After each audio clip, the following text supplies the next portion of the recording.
Salut à toutes les amis, j'espère que vous allez bien. Ici c'est Ken. Alors je n'est pas présent.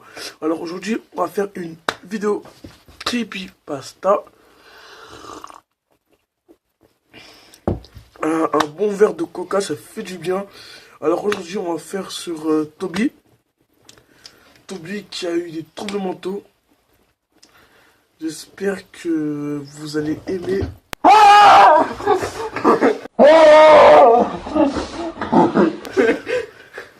Mec, tu fais trop peur, mec. Attends. Bah voilà, Choto il est là. Salut. Alors, c'est moi qui fais tous les intros, donc c'est toi qui vas lire un peu la creepypasta. Tu veux qu'on commence par quel creepypasta? Toby. Tiki Toby? Tiki Toby, ouais. Bon, on se rejoint à tout de suite. Excusez-nous, il y avait un problème technique, donc on peut reprendre l'histoire. On commence.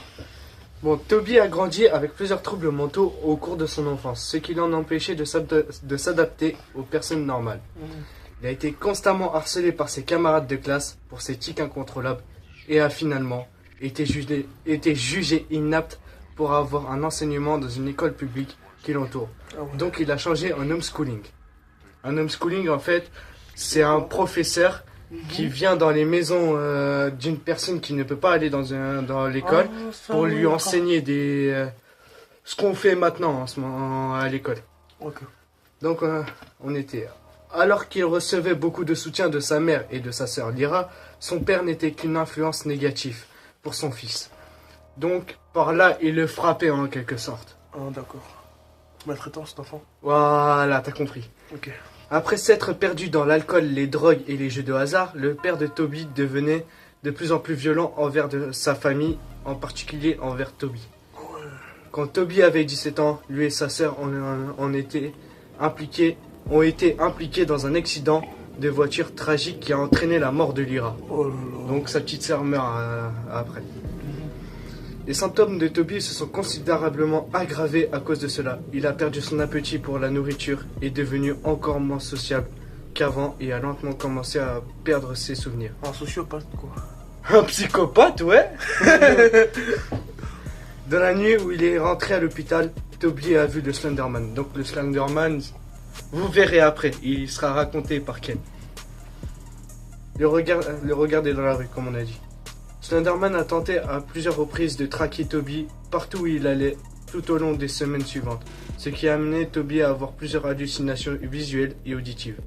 Donc il entendait à peu près des voix comme les fous en ce moment, hein? Ouais, psychopathe quoi. À peu près. Préoccupé par la sécurité de son propre fils, la mère de Toby l'amène à un psychiatre pour l'aider à faire face à son trouble de stress post-traumatique. C'est quoi ce stress? Parce que j'entends ça partout aux infos, mais... Stress post-traumatique? Comment dire par là, c'est quand franchement t'es rongé par un stress qui provient de quelque chose, même toi tu sais pas d'où ça vient.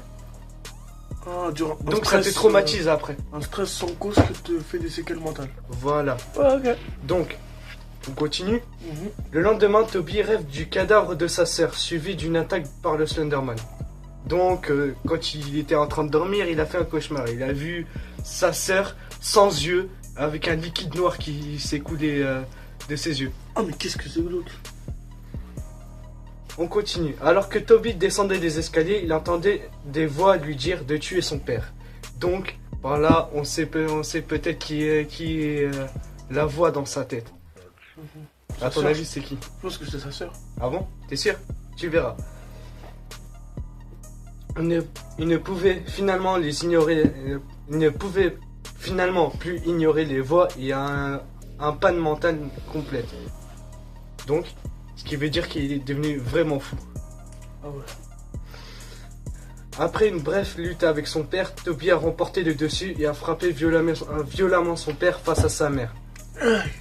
Donc, ce qui veut dire, en fait, en détail, il a poignardé son père. Vraiment très très glauque l'histoire, vraiment, les amis. Alors là, ne faites pas la même chose. Les gars, restez normal les gars, d'accord? Dans une tentative désespérée d'échapper à la police, il a mis le quartier en feu comme une distraction, mais a rapidement été entouré par les flammes La partie droite de sa bouche fut alors brûlée, tout comme ses dents, mains, Oh. qui furent elles aussi brûlées.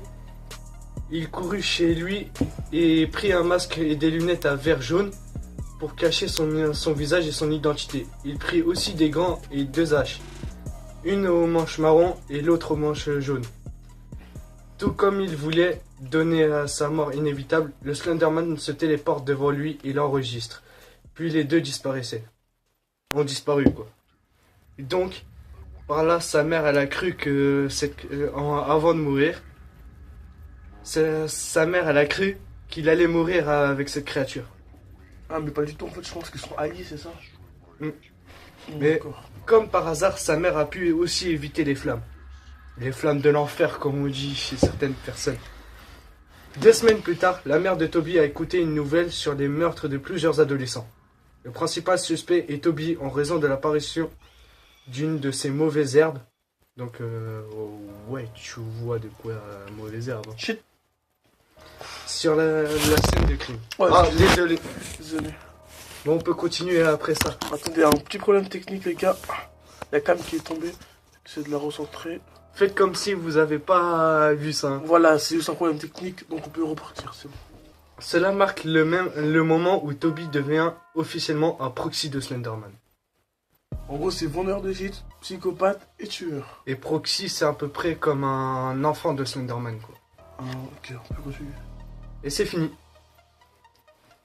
Si vous voulez la ressemblance, on vous la montrera dans la vidéo.